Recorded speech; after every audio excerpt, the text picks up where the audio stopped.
Salut à tous et bienvenue sur ce 5e tutoriel consacré à la réalisation d'une calculatrice incluant les fonctions trigonométriques, c'est-à-dire les lignes de niveau.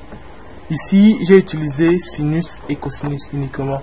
Ce qui sera fait avec sinus sera la même chose avec cosinus et tangente. Donc, je me suis passé de ce dernier. Et là, j'ai ajouté une autre fonction, nombre 1 puissance nombre 2.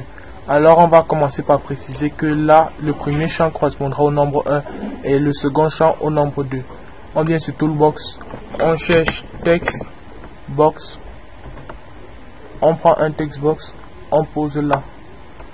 Et comme texte, on va mettre, pour afficher les propriétés, sans avoir à venir cliquer là, on utilise la touche espace, c'est-à-dire je suis là, j'appuie sur espace, ça s'ouvre et je mets nombre 1.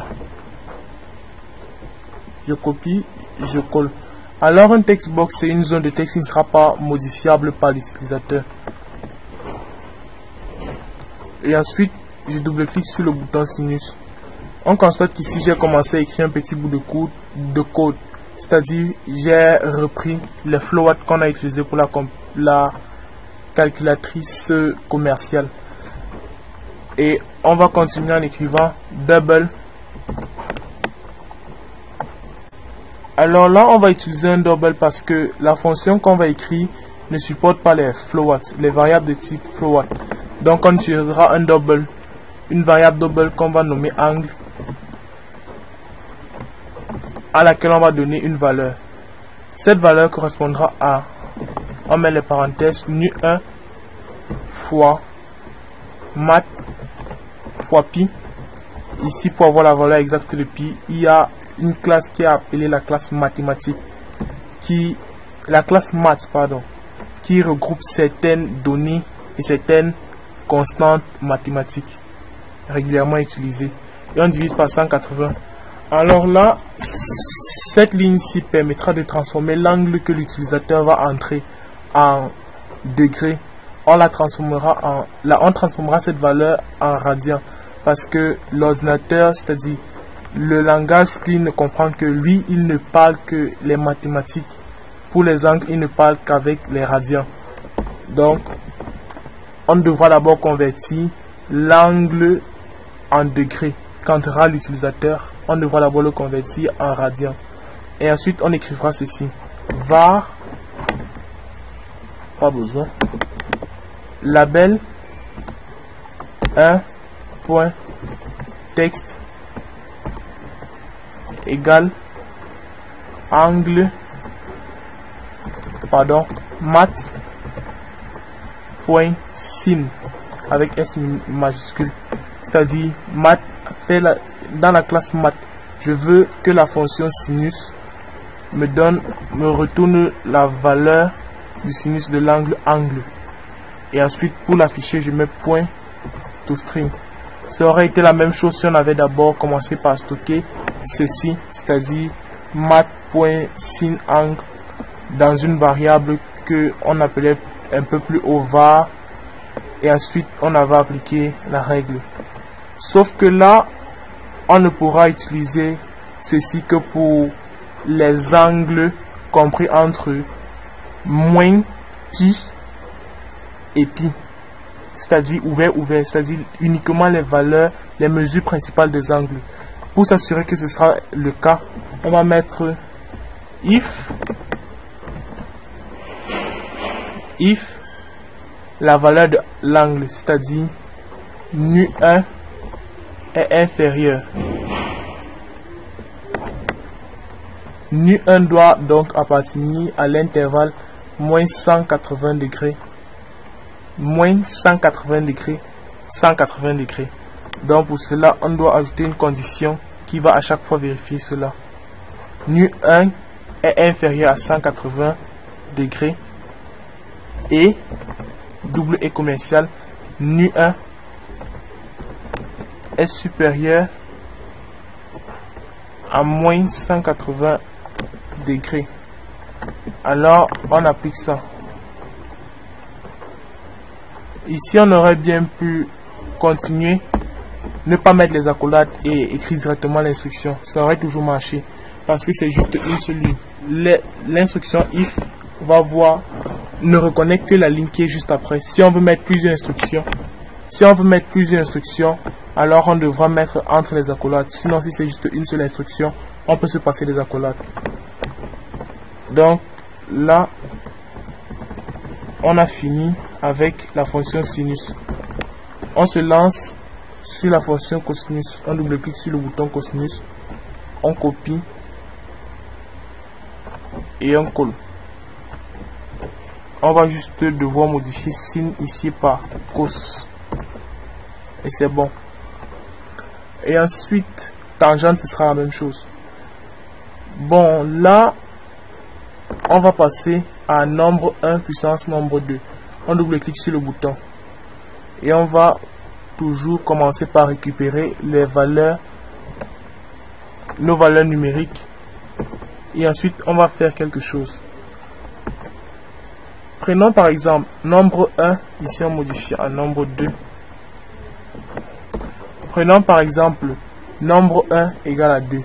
Nombre 2 égale à 2. Ça fait 2 puissance 2, c'est-à-dire 2 au carré. Ce qui donne 4. Si nombre 2 était par exemple égal à 3, ça donne 8.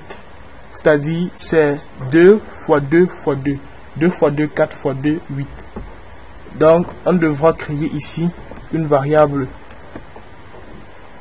Disons par exemple un float résultat qu'on nommera résultat égal, commençons à 1. Sa valeur initiale c'est 1 parce que on sait tous que 0 puissance 0 donne 1.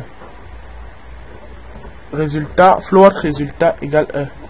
On utilisera maintenant ce qu'on appelle une boucle qui va nous permettre de compter le nombre de fois qu'on exécute les instructions. Puisque lorsqu'on a un nombre A puissance n, on va multiplier A par lui-même n fois. Alors on va répéter A fois A n fois. Donc on va dire for int I. Ça c'est ce qu'on appelle dans une boucle l'instruction d'initialisation égale 0. Généralement on initialise notre compteur à 0. I ici est appelé compteur. On le met d'abord à 0. Ensuite on le limite, c'est-à-dire on définit le nombre de fois que sera exécuté les instructions de la boucle. I strictement inférieur à nu 2, c'est-à-dire ça va s'exécuter nu 2 fois. Si nu 2 égale à 5, ça va exécuter 5 fois, puisqu'on commence à 0. Et on ne compte pas nu de lui-même, c'est-à-dire c'est strictement inférieur à nu 2. Point virgule, et on dit, à chaque fois on fait plus 1 au compteur. On repart à la ligne. Ensuite on dit résultat, puisque ce sera la valeur de résultat qu'il faudra modifier, égale à résultat fois nu 1. C'est-à-dire quoi? Première réalisation, supposons que nu 1 soit égal à 2, ou disons 3, et que nu 2 soit égal à 4. Première exécution, résultat égal à 1. À résultat, on attribue résultat fois 3, puisque nu 1 c'est 3. On aura donc 1 fois 3 qui donne 3. Résultat prendra la valeur 3.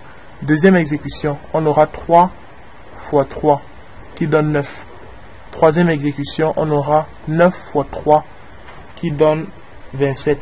Et quatrième exécution, on aura 27 fois 3 qui donnera 81.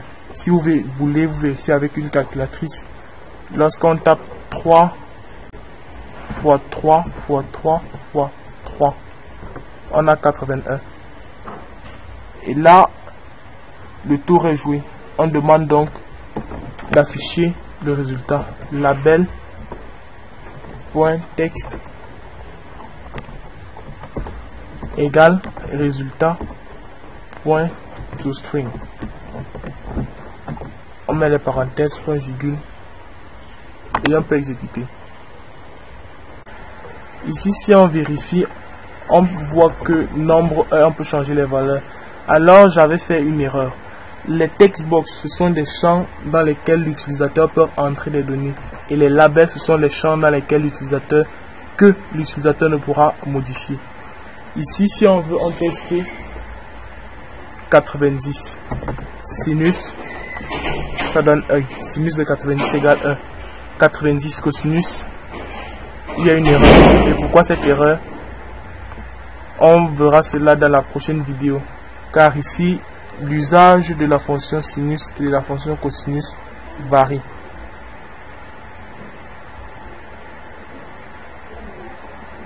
Cosinus, on convertit l'angle en radian. Ensuite, on affiche la valeur. Ça devrait pourtant fonctionner. Cosinus de 0 égale 1. Cosinus de 90, erreur. Ça veut dire qu'ici, si on met 89, cosinus, ça donne une valeur proche.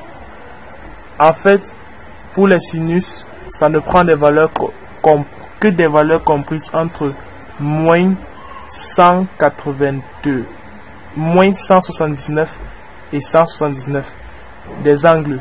Et pour cosinus, ça ne prend des valeurs comprises qu'entre moins 89 et 89. Puisqu'on sait que cosinus de moins alpha égale cosinus alpha, ça fait que cosinus de moins 89 degrés égale cosinus de 89 degrés. Là, ça marche.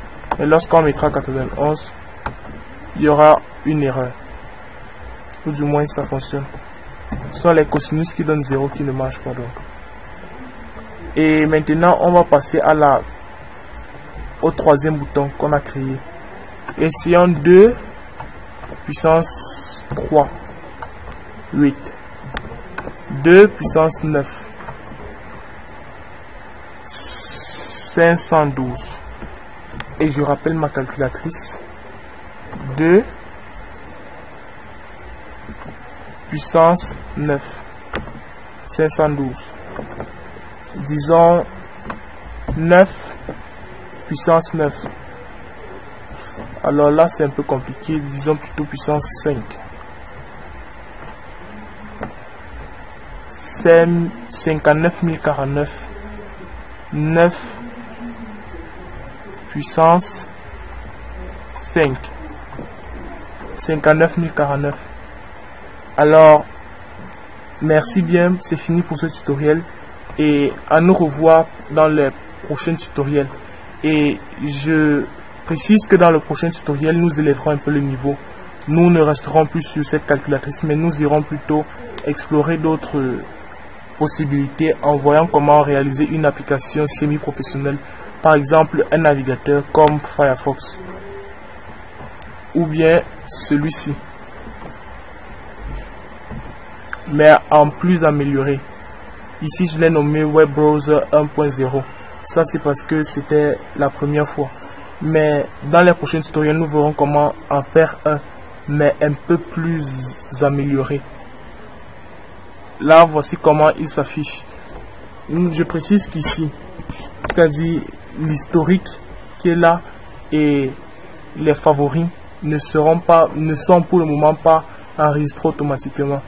Mais celui que nous ferons, nous arrangerons pour que il y ait une base de données et que l'historique et les favoris s'enregistrent. Merci bien et à nous revoir la prochaine vidéo. Moi, c'est Pacom Fegué, là pour vous servir. Un seul souci, résoudre vos soucis.